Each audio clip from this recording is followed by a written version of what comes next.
May 1st, 1960. High above the Ural Mountains in Russia, the sky is a deep, dark violet, almost black, at 70,000 feet.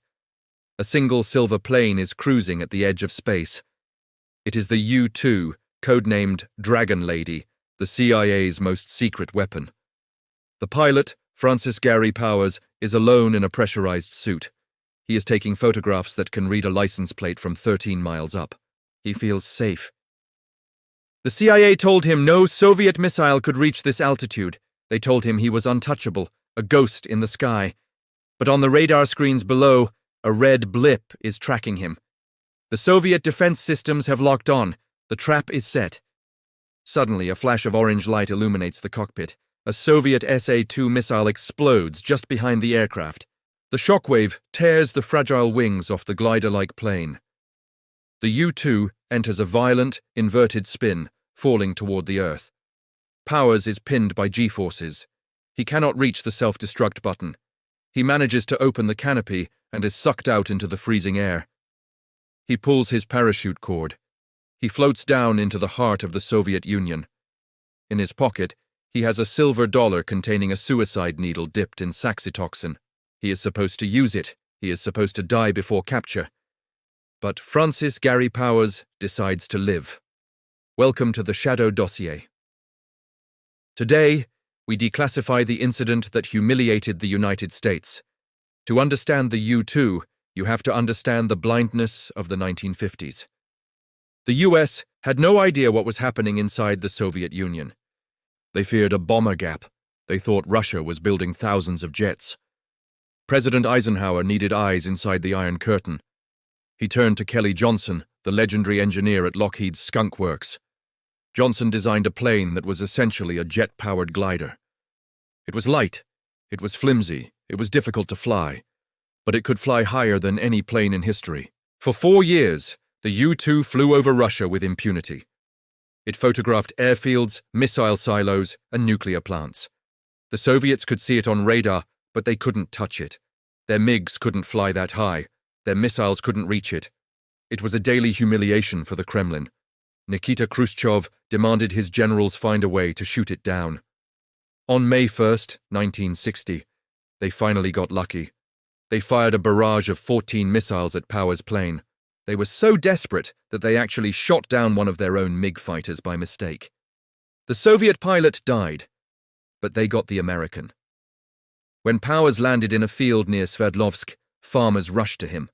They thought he was a Soviet astronaut. Then they saw the foreign letters on his gun. He was arrested by the KGB. They found the camera. They found the film. They found the poison pin. Back in Washington, the CIA realized the plane was missing. They assumed Powers was dead. They assumed the plane was destroyed. So, they created a cover story. A lie. NASA announced that a weather research plane had gone missing over Turkey. They said the pilot had reported oxygen trouble and drifted off course. They painted a U-2 with NASA colors and showed it to the press. President Eisenhower publicly denied any espionage. He told the world, "We do not spy on the Soviet Union." Khrushchev waited. He let the Americans lie for days. He set a trap. He wanted Eisenhower to dig a deep hole. Then, on May 7th, Khrushchev addressed the Supreme Soviet. He dropped the bombshell. "We have the wreckage," he said, "and we have the pilot. He is alive, and he is talking." The White House was caught in a lie. The humiliation was absolute. The weatherplane story fell apart instantly. Eisenhower was forced to do something no president had ever done. He admitted that he had personally authorized the spy flights. The Paris Peace Summit, scheduled for that month, collapsed. The Cold War got colder. The trust was gone. In Moscow, Francis Gary Powers was put on trial. It was a show trial, broadcast to the world. He stood in the dock, surrounded by his equipment. The wreckage of his plane was displayed like a trophy in Gorky Park. Powers pleaded guilty.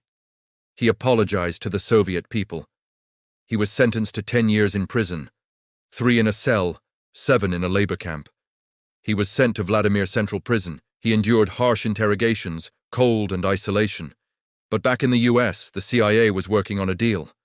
They had a bargaining chip. in Soviet master spy named Rudolf Abel. He had been running a spy ring in New York before he was caught. The KGB wanted Abel back. The CIA wanted Powers back. A lawyer named James B. Donovan was sent to negotiate the swap. February 10th, 1962. Berlin. The Glienicke Bridge, the Bridge of Spies. It was a foggy morning. Snipers watched from both sides. On one side, the Americans brought Rudolf Abel. On the other side, the Soviets brought Francis Gary Powers. They walked to the center of the bridge. They identified each other. They walked past each other without a word. The trade was done. When Powers returned to America, he wasn't greeted as a hero. He was treated with suspicion. People asked, "Why didn't you use the suicide needle? Why didn't you destroy the plane?" The CIA interrogated him for weeks. They eventually cleared him of any wrongdoing. They determined that the missile explosion had made it impossible to destruct the plane. And they admitted that pilots were not ordered to kill themselves, only permitted. But the stigma remained. Powers was seen by many as a failure. He eventually worked as a helicopter pilot for a news station in Los Angeles. Tragically, he died in 1977, not in a spy plane, but in a news helicopter crash on a routine flight. The U-2 incident changed the world. It proved that the sky was no longer a sanctuary. It accelerated the development of spy satellites. If you couldn't fly a plane over Russia safely, you had to go to space. Within months, the Corona satellite program began delivering photos. The U-2 was no longer needed over Russia, but the Dragon Lady is still flying today. 60 years later, it is still one of the most effective spy planes in the world. It flies over Korea. It flies over the Middle East. Its cameras are digital now. Its pilots wear better suits. But the mission is the same: to fly high, to fly alone, and to see what the enemy is hiding. The U-2 incident taught us that in the world of intelligence, a lie is a dangerous weapon. Eisenhower's lie damaged America's reputation more than the crash itself. And it taught us that technology is never invincible. Every shield has a crack. Every plane can be shot down. This concludes the file on the U-2 incident. We have seen the planes, the ships, and the gadgets. But what happens when the traitor isn't a soldier or a spy? What happens when he is a brilliant scientist building the ultimate weapon? Next time, we open the file on the man who stole the sun.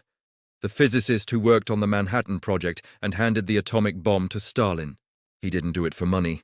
He did it because he thought he knew better than the government. Next file, Klaus Fuchs, the scientist who stole the atom bomb.